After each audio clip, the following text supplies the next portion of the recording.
Just what did I get up to in my sewing room this week? Find out in today's episode. G'day, my name is Sean. This is my weekly update where I share my quilting adventures. Let's go ahead and get started with our works in progress. First up is some progress on Tinkerbell, which is part of the second star to the right, Sew Along by East Quilting Co. This is the pattern right here, and we're working on little Tinkerbell over here. And we've done quite a bit of progress on this. I'm really happy. We've got Tinkerbell herself is actually all done. Last time you got to see her face, but we've now added her ponytail up here, which looks really fun, along with her wings, dress and feet. So I think it turned out really nicely, and hopefully next week we'll get the rest of the block done, which is some of the stars. Next up is the Scrappy Triangles, which is a foundation paper piecing project by Leela, and this has been so much fun. I'm having a lot of fun, and it's a really good way for me to practice my free motion quilting skills. You've seen the green being done in the past, but now we've done most of the yellow and the orange blocks here as well. Hopefully you can see that close-ups of each block. Scroll up. It's hard to see what you can see on camera. And there we go. So we're about, I don't know, a third, halfway through. I really need to pick up the speed on this because this needs to get to the state fair in about 3 weeks. So Sean, you need to hurry up on that. Next up is the Scrappy Stars, which is another foundation paper piecing project by Leela, and these have been a lot of fun. I got one more block done on this, which is this one here. It's a nice mid-green. Let me put it right there in the middle, along with some blue in the middle. It's actually SpongeBob SquarePants fabric in the middle. It turned out really nice, and it's a nice complement. I also did a little bit of work on the Puzzle Mystery Quilt by Cotton Cuts, Clue 7. This is part of a block. I didn't quite get it done, but hopefully we'll get it done next week. We'll be able to show you a little more progress on that next week. I'm loving the colors on this, and I'm very interested to see how the final design on this one goes. And finally, for my works in progress, I got some fabric cut out for Anna Green Gables by East Quilting Co. We've already made Anne. We made her maybe 12 months ago, but I've actually started to cut out all the background fabric for the rest of the quilt. Normally I do it one block at a time, but this time it gave me the option to do everything at once, and I figured why not just get it all done and see how we go. It's not quite done yet, but this is what we've got done so far. It's a lot of fabric. But I think the payoff's going to be worth it at the very end since it was given to us as an option. Well, that's what I have for my works in progress. I do have a finished object to show you later on and more fun and exciting news. But before we do that, let's go ahead and do our week in review. If you're new to the channel, this is a series of videos I take during the week, some of me sewing and also of any adventures we get up to. So I hope you enjoy.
Last week I asked everybody when was the last time you did a deep clean or a reorganization of your fabric room, and I loved reading all the responses.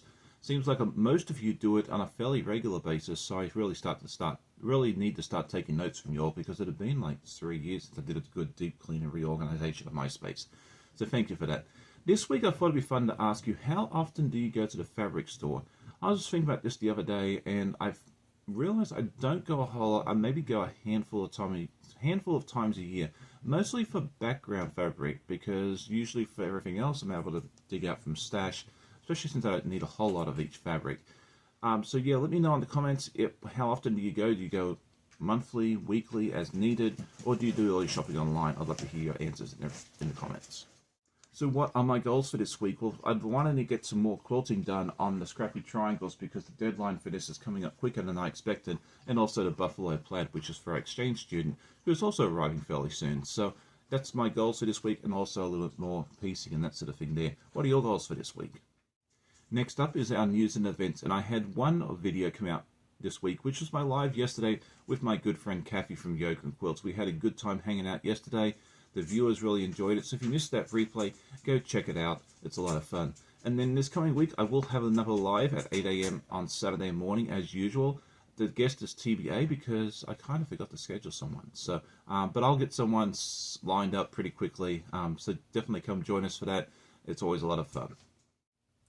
This week I got some happy mail from one of my wonderful viewers, Donna, so thank you so much for sending that in. I really appreciate it. And this is some Christmas themed fabric that I'm going to use for a project later on in the year.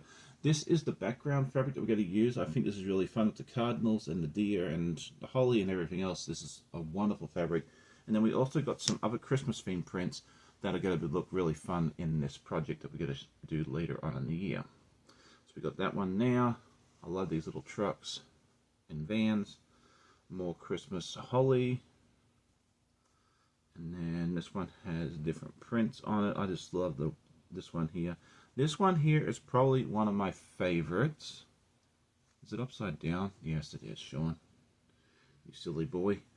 And then we got some Santas, and then the Santas again in red, and then this here, and then we got a couple more. This is similar to one of the ones we saw earlier in the mix. Let's spin it around so you can actually read it real quick if you pause it.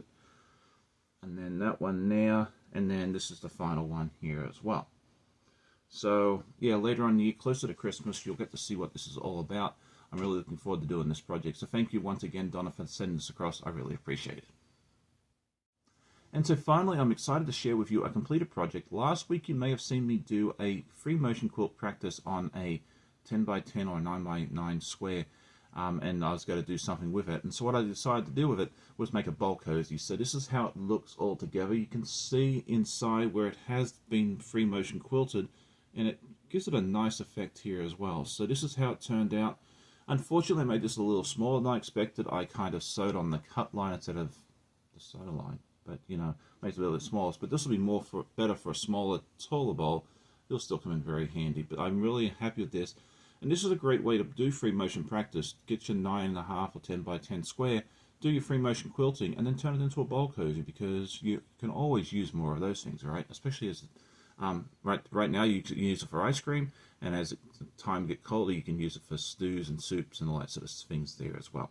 So that is it for me today. I hope you enjoyed today's episode. If you did, please hit that like button. Tell a friend. I always love hearing comments from my viewers. I hope you all have a great day. Happy sewing, and we'll see you on the next one. Bye.